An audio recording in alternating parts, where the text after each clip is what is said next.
پرویز صاحب، کیا کچھ ایسا ہے کہ آپ کی جماعت کے مابین اور ہماری جو ملٹری اسٹیبلشمنٹ ہے اس کے مابین کوئی بیک چینل کانٹیکٹس ایسے ایگزسٹ کرتے ہوں جس کی بنا کے اوپر یہ بار بار بیان سامنے آ رہے ہیں؟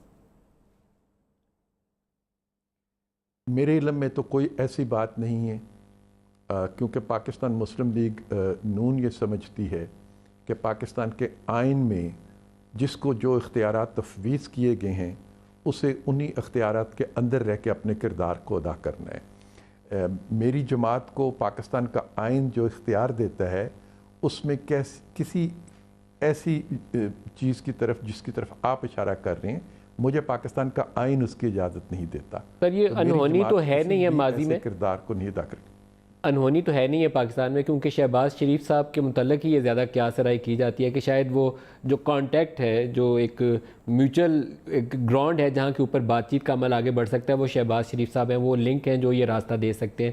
کیا آپ کو سننے میں ایسی بات یہ قیاس رائے سننے میں ملی نہیں؟ کیونکہ ماضی میں بہت سی ایسی مثالیں موجود ہیں کہ شہباز صاحب اور چودھری نثار صاحب یہ کام کرتے رہے۔ 2008 کے بعد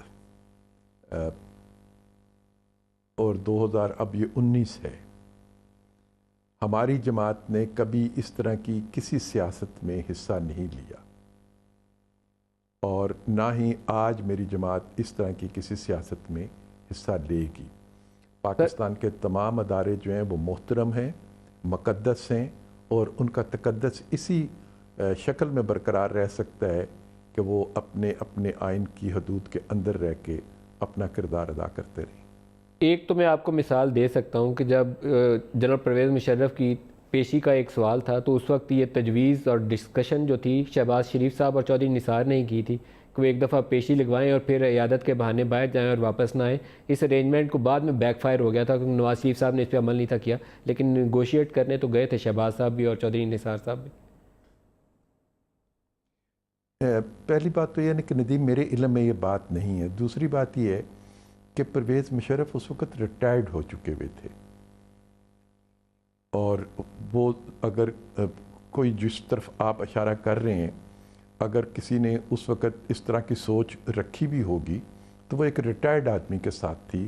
ان کا تعلق اس وقت فوج کے ادارے سے ایکٹیو تعلق نہیں تھا، اس سے وہ علیحدہ ہو چکے ہوئے تھے، وردی اتر چکی تھی اور وہ سیولین سوٹ اور ٹائی باندھی ہوتی تھی انہوں نے۔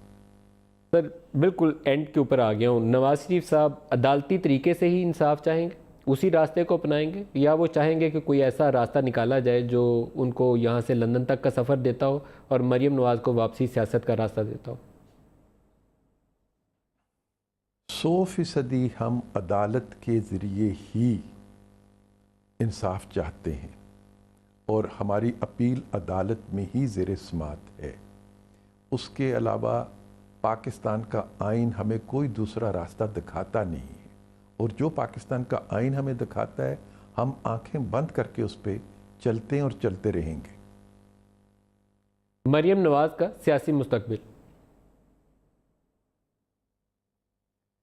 دیکھیں، مریم بھی ایک مقدمے میں نااہل قرار دے چکی ہوئی ہیں، ابھی ہمیں عدالت کے ذریعے ہی ان کو اہل بنانا ہے۔ اس کے لیے ہم نے اپیل دائر کی ہوئی ہے۔ مجھے اس پہ بھی 100% یقین ہے کہ جیسے میاں صاحب کو پچھلے مقدموں میں انصاف ملا ہے، مریم کو بھی اس مقدمے میں انصاف ملے گا اور وہ سیاست کرنے کی اہل ہو جائیں گی۔ جب یہ قانونی طور پر ہم ان کا حق واپس لے لیں گے تو یقیناً وہ اپنا کردار ادا کریں گی۔